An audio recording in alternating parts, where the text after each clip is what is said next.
Sobat Maestro, sesaat lagi kita akan bersama-sama mengikuti program Suara Gembala bersama Pendeta Cheng Kim Guan dari GBT Bukit Moria. Selamat mendengarkan.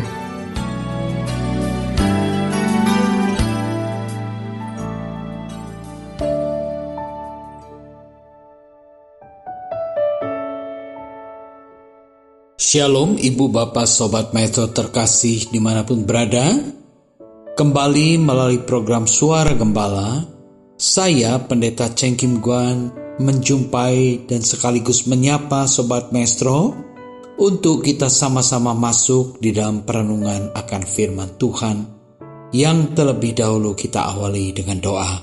Mari kita masuk di dalam doa. Kembali kami menghadap tahta anugerah-Mu ya Bapa. Kami mengucap syukur untuk bukti kasih setia-Mu yang nyata atas kehidupan kami masing-masing. Jika kembali kami ada sebagaimana kami ada saat ini, dan bahkan saat ini pun kami mempersiapkan hati dan pikiran kami untuk bersekutu di dalam persekutuan dengan firman-Mu. Ini adalah anugerah dan berkat yang Tuhan curah limpahkan bagi kami semua. Persiapkan hati dan pikiran kami, terlebih urapan Roh Kudus mengurapi memberkati kami semua, agar kami dapat menikmati sukacita di dalam firman-Mu. Kami dapat menikmati dan memahami tuntunan Tuhan melalui kebenaran firman-Mu. Sebab kepadamu-lah kami percaya dan kami rindu masuk dalam persekutuan dengan firman-Mu. Berkati kami dengan firman-Mu ya Bapa. Dalam nama Tuhan Yesus Kristus, hamba panjatkan dan peralaskan segala doa ini. Haleluya. Amin. Puji Tuhan, Ibu Bapak Sobat Maestro dimanapun berada. Pada kesempatan kali ini kita akan merenungkan satu judul firman Tuhan, yaitu hidup dalam kasih Allah. Hidup dalam zona kasih Allah. Ya, memang seringkali kita hidup ini tidak lepas dari pergumulan. Lalu kita seringkali juga berupaya mencari atau menciptakan zona nyaman menurut keinginan kita.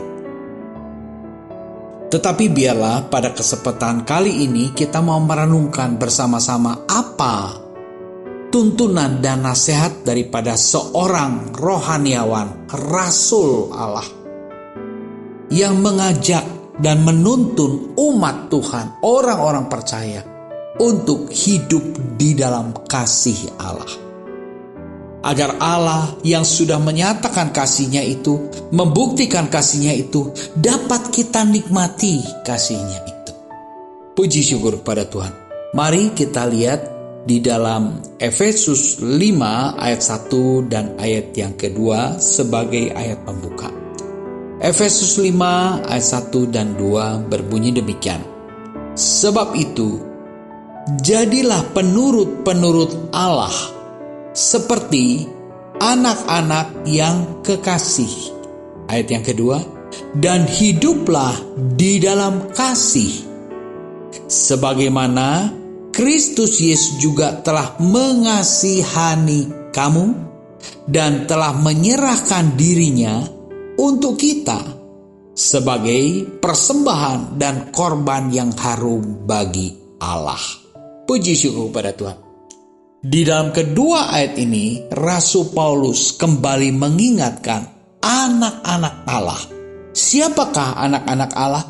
Anak-anak Allah adalah orang-orang yang percaya merespon kasih Allah melalui bukti kasih yang dinyatakan di dalam Yesus Kristus. Ya.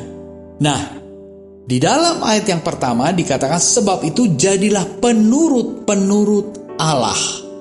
Penurut-penurut firman Allah, penurut-penurut hukum Allah, sebagai bukti bahwa kita adalah anak-anak Allah. Puji syukur kepada Tuhan. Jadi sebagai anak-anak Allah, kita diarahkan dan diingatkan untuk konsisten mentaati, menuruti hukum-hukum Allah, yaitu firman Allah.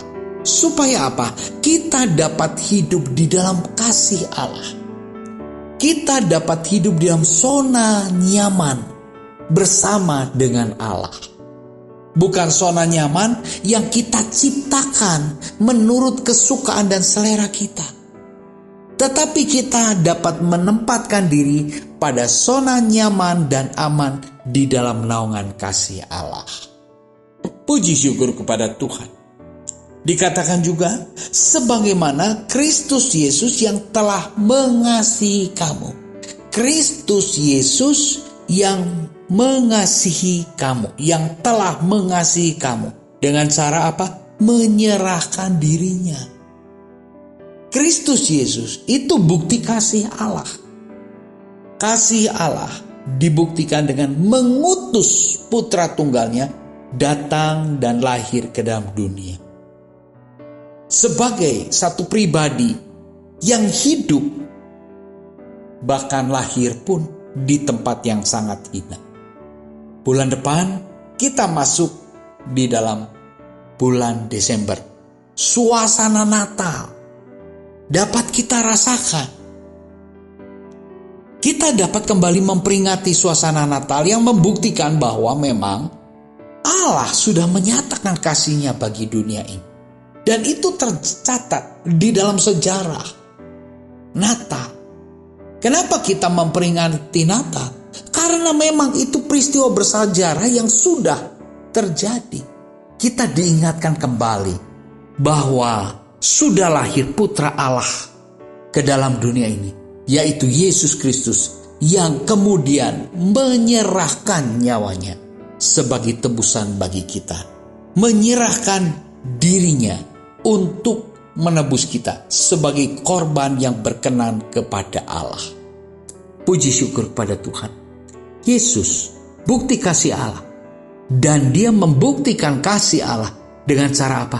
Menyerahkan nyawanya, mengorbankan nyawanya, mempersembahkan nyawanya sebagai persembahan yang berkenan kepada Allah. Puji syukur kepada Tuhan. Ibu bapak saudara terkasih, di sini kita bisa belajar dan melihat bukti kasih Allah di dalam Yesus Kristus, di mana Yesus Kristus menyerahkan nyawanya, mempersembahkan yang terbaik, sehingga persembahan Kristus dengan kematiannya di kayu salib itu merupakan korban yang berkenan di hadapan Allah, korban yang harum bagi Allah. Ini adalah persembahan yang terbaik. Puji syukur kepada Tuhan. Tanpa sadar, kita pun sering ingin memberi persembahan yang terbaik, memberi yang terbaik bagi Tuhan. Apakah benar? Sudahkah kita memberi yang terbaik bagi Tuhan?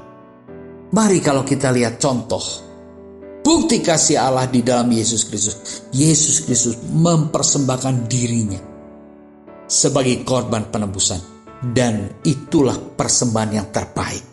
Persembahan yang berkenan kepada Allah. Sehingga persembahan yang berkenan itulah yang membuat kita, umat manusia, dapat mengalami penebusan dan pembebasan dari dosa. Dibenarkan melalui korban Kristus sehingga kita berkenan di hadapan Allah. Puji syukur pada Tuhan. Itulah kasih Allah. Mari kita hidup di dalam zona kasih Allah yang sudah terbukti ini. Maka Paulus katakan, hiduplah, jadilah penurut-penurut Allah seperti anak-anak yang kekasih, dan hiduplah di dalam kasih Allah. Ini perenungan yang harus serius kita tanggapi dan serius membawa kepada kita tentang kesadaran agar kita betul-betul hidup di dalam kasih Allah, di dalam zona cinta kasih yang begitu ajaib. Jangan kita hidup dalam murka Allah. Jangan hidup dalam murka Allah. Coba kita akan lihat di dalam Efesus 5 ayat yang ketiga. Tetapi percabulan dan rupa-rupa kecemaran atau keserakahan disebut saja pun jangan di antara kamu, sebagaimana sepatutnya orang-orang kudus. Nah, ini peringatannya. Kalau tadi di dalam ayat 1 dan 2, Paulus mengajak, mari kita orang-orang percaya hidup di dalam kasih Allah. Di dalam Efesus 5 ayat 3 dan ayat yang keempat sampai dengan ayat yang kelima, di sana diterangkan dan diperingatkan, jangan hidup dalam murka Allah. Jangan kita hidup dalam murka Allah. Caranya bagaimana? Percabulan dan rupa-rupa kecemaran atau keserakan disebut saja pun jangan di antara kamu. Jangan diperkatakan. Jadi kalau demikian, kalau kita jangan memperkatakan hal-hal yang cemar, hal-hal yang berdosa, maka kita harus menjaga hati dan pikiran kita. Karena apa yang ada di dalam hati, apa yang ada di pikiran kita, itulah yang keluar dari mulut kita, keluar dalam bentuk perkataan kita. Kalau Paulus mengingatkan, tetapi percabulan dan rupa-rupa kecemaran atau keserakan disebut saja pun jangan. Di antara kamu, jangan sampai kamu menyebutkan itu. Artinya, Paulus mengajarkan dan mengingatkan kita menjaga hati kita. Jangan sampai ada percabulan. Jangan sampai ada kecemaran. Jangan sampai ada keserakan yang ada di dalam hati kita, di dalam pikiran kita. Maka kita perlu menjaga hati dan pikiran agar tetap kudus, agar tetap berkenan. Kenapa kita harus menjaga hati tetap kudus dan berkenan kepada Allah? Karena Kristus sudah menebus dan membebaskan kita dari kecemaran, dari dosa. Kita lanjut di dalam Efesus 5 ayat yang keempat. Demikian juga perkataan yang kotor, yang kosong atau yang sembrono. Karena hal-hal ini tidak pantas. Tetapi sebaliknya, ucapkanlah syukur. Nah, ya, jadi jangan sampai perkataan-perkataan yang keluar dari mulut kita itu adalah perkataan-perkataan kotor, perkataan-perkataan yang sia-sia, perkataan-perkataan yang sembrono. Ngomong dulu baru pikir belakangan. Itu kerap kali banyak terjadi. Dan kita seringkali tidak sadar. Udah ngomong baru mikir belakangan. Nah, itulah kata-kata yang sembrono. Kalau kata-kata yang terlontar dari mulut kita tanpa dipikir, wah, kira-kira kata-kata itu kata-kata seperti apa ya? Kira-kira berguna nggak? Kira-kira bermanfaat nggak? Jangankan berguna atau bermanfaat, dipikir juga enggak. Mana mungkin akan memberikan dampak baik? Nah, itu hal tentang berkata-kata. Jangan sampai kita hidup di dalam murka Allah. Karena apa? Melalui tutur kata kita yang sembrono, yang sia-sia. Kita tahu, sebelum kita berkata-kata, kita pikir dulu. Jadi apa yang kita pikirkan, apa yang di dalam hati, itu yang akan kita keluarkan. Dari sebab itu, agar perkataan kita adalah perkataan berkat, perkataan syukur. Dari sebab itu Paulus juga katakan, sebaliknya, ucapkanlah syukur. Kenapa sih orang bisa bersyukur? Karena sadar akan satu anugerah. Karena sadar menerima kebaikan. Maka orang itu bersyukur. Jadi Paulus mengajarkan mengucap syukur. Di dalam 1 Tesalonika 5 ayat yang ke-18 dikatakan, mengucap syukurlah dalam segala hal. Sebab itulah yang dikehendaki Allah di dalam Kristus Yesus bagi kamu. Nah, ini peringatan Rasul Kristus kepada jemaat yang lain. Dituliskan di sana, mengucap syukurlah dalam segala hal, dalam segala situasi. Sebab itulah yang dikehendaki Allah dalam Kristus Yesus bagi kamu. Puji syukur kepada Tuhan. Ibu bapak saudara terkasih, ketika seseorang bisa mengucap syukur, itu tanda bahwa orang itu masih hidup, itu tanda bahwa orang itu masih memperoleh anugerah kehidupan yang Allah berikan. Jadi kalau kita masih hidup, marilah kita mengucap syukur. Puji syukur kepada Tuhan. Kenapa kita mengucap syukur dan bersyukur kepada siapa? Kepada Allah. Kenapa kita mengucap syukur kepada Allah? Karena kita sadar dengan sesadar-sadarnya bahwa kalau aku masih ada, itu adalah anugerah Tuhan. Kalau aku masih bisa bernafas, kalau aku masih bisa mendengar, kalau aku masih bisa berkata-kata, kalau aku masih bisa beraktivitas melakukan ini dan itu, itulah anugerah Allah. Mari kita mengucap syukur. Jangan kita berkeluh kesah. Jadi bedanya ya, orang mengucap syukur karena hati dan pikirannya menyadari akan segala anugerah, akan segala kebaikan yang dia terima dari Allah. Tetapi kalau seorang itu penuh dengan keluh kesah, itu tandanya apa? Orang itu tidak mengucap syukur. Bahkan secara tidak langsung, dia sedang ngomel sama Allah yang begitu mengasihi kita. Ini gagal paham. Orang kalau gagal paham, orang kalau salah paham, responnya pasti salah. Nah, ibu bapak saudara terkasih, jangan kita hidup dalam murka Allah, tetapi baiklah kita hidup dalam kasih Allah, ditandai dengan kehidupan yang penuh dengan ucapan syukur.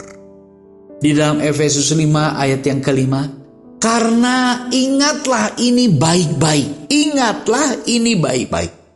Tidak ada orang sundal, orang cemar, atau orang serakah, artinya penyembah berhala, yang mendapat bagian dalam kerajaan Kristus dan Allah. Jadi dikatakan, tidak ada orang sundal, orang cemar, orang serakah yang punya bagian di dalam kerajaan Allah, di dalam kerajaan Kristus. Itulah ciri-ciri orang yang hidup dalam murka Allah. Tidak mendapat bagian dalam kerajaan surga, tetapi mengalami bagian di dalam kerajaan neraka. Kerajaan penderitaan. Penderitaan yang top, yang tidak ada hentinya, itu di neraka. Jadi beda, neraka atau surga. Nah ini, kalau kita tetap hidup dalam murka Allah, kita mendapat bagian dan dapat dipastikan bagian kita di dalam neraka. Tetapi kalau kita hidup di dalam kasih Allah, maka kita dapat menikmati sukacita surga, dan itu yang bersifat kekal. Puji syukur pada Tuhan. Dari sebab itu, jangan hidup di dalam murka Allah. Lalu ada bagian yang harus kita lakukan. Apa yang harus kita lakukan? Kita perlu sadar diri.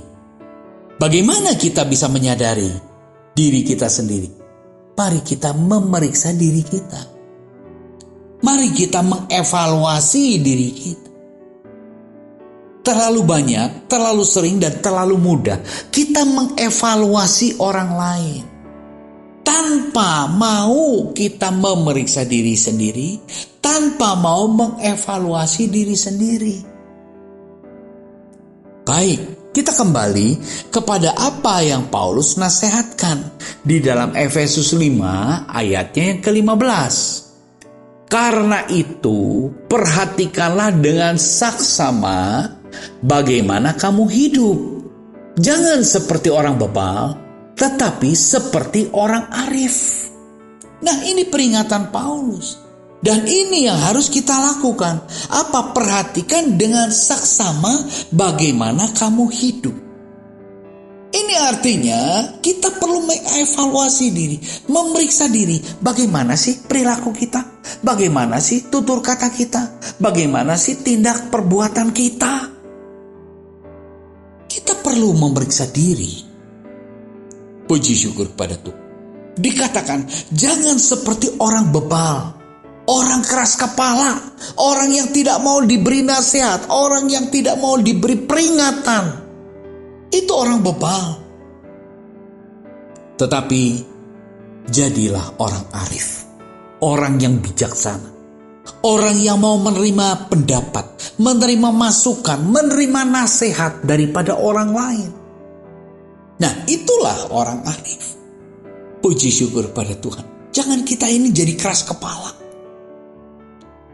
Ya, seringkali kita mempertahankan pendirian kita. Ya, itu baik.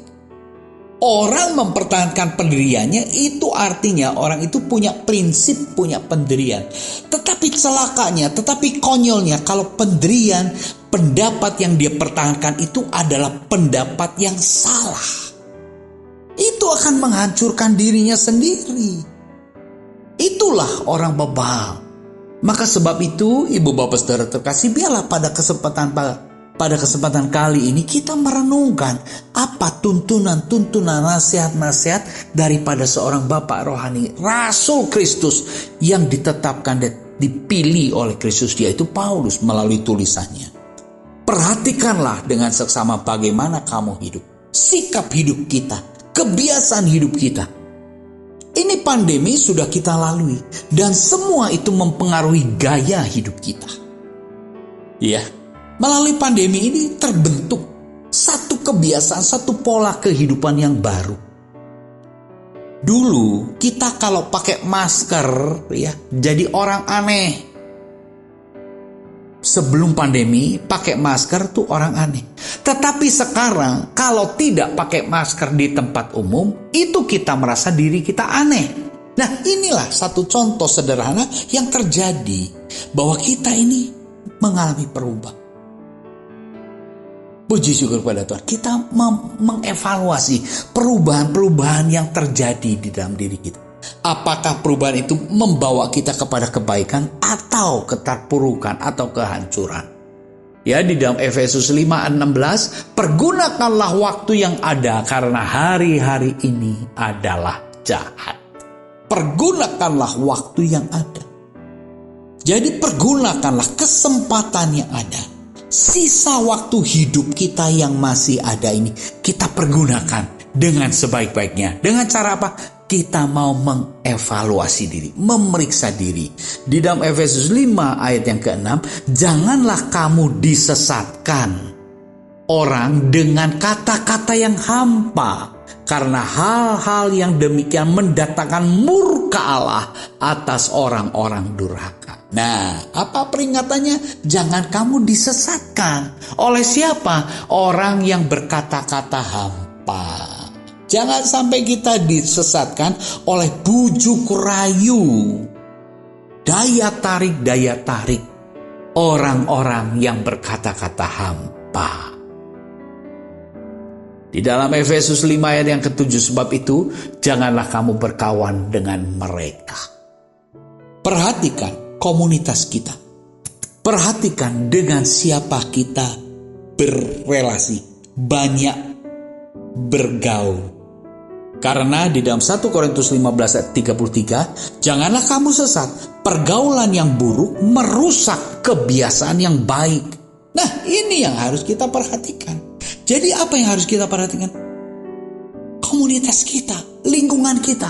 Apakah lingkungan kita ini baik atau tidak? Apakah lingkungan itu kita ini menunjukkan kasih Allah atau membawa kita menjauh dari kasih Allah? Ini yang perlu kita perhatikan. Hari sebab itu, hiduplah dalam kasih Allah dan jadilah penurut-penurut firman Allah. Kembali kepada firman Allah yang menjadi penuntun kehidupan kita agar kita tetap menikmati kasih Allah yang sudah dicurahkan, yang sudah dinyatakan. Biarlah renungan ini memberkati kita semua. Mari kita berdoa. Terima kasih Tuhan, terima kasih Bapa untuk beberapa ayat firman-Mu yang kami renungkan bersama. Firman-Mu hidup, Roh Kudus memberkati kami semua dan Roh Kudus memampukan kami menjadi pelaku-pelaku firman. Dalam nama Tuhan Yesus, hamba panjatkan peralaskan segala doa ini. Haleluya. Amin. Shalom Sobat Maestro, dimanapun berada, Tuhan memberkati kita semua. Amin.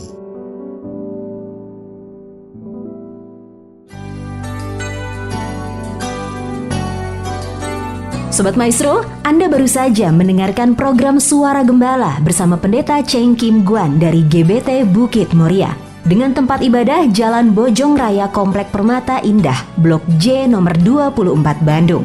Phone 0822 1614 3298. Terima kasih atas kebersamaan Anda. Tuhan Yesus memberkati.